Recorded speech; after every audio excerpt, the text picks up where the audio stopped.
જય માતાજી, જય બાબાદેવ. કેમ છો બધા? મજામાં? આ જો અમે સવારમાં હળદર જવા માટે નીકળી ગયા. સરસ મજાનો અહીંયા દરિયા કિનારો આવી ગયો. ઠંડો ઠંડો પવન આવે. વરસાદ નથી પણ ઢાંકલા જેવું તો કેટલો ટાઈમ થયા છે. અને જો દરિયા કિનારો છે એટલે પવન તો સરસ આવવાનો જ છે. હવે જો અહીંયા આપણે આ હોટલનો સીન કેટલો મસ્ત આવે. પોરબંદરમાં રહીએ ને ખબર જ છે કે આ કઈ હોટલ ને કયો રોડ છે. તો સરસ મજાની સવારમાં આવે મજા.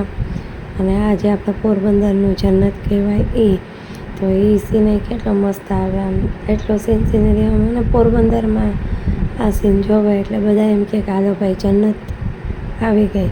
આ સિનરી જ સરસ છે. હજી તો ચોરીઓ ઘાટી હતી એટલે કેટલી બધી 2-3 વાર આગ લાગવાનો બનાવ બન્યો એટલે ચોરીઓ હળગી ગઈ. અને અમે લોકો આજે સવારમાં હળદર જવા માટે નીકળ્યા. અમે જાય છે અમારા કુળદેવી માતાજીના દર્શન કરવા.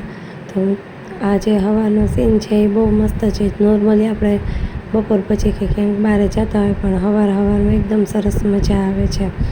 હવે અમે હળદર ગોરખનાથ બાપુનું જે મંદિર છે ત્યાં પહોંચી ગયા છે. સરસ મજાના ગોરખનાથ બાપુનું દર્શન કરી લીધા. અહીંયા ઝાડ છે એ કેટલું વર્ષો જૂનું ને એકદમ સરસ છે.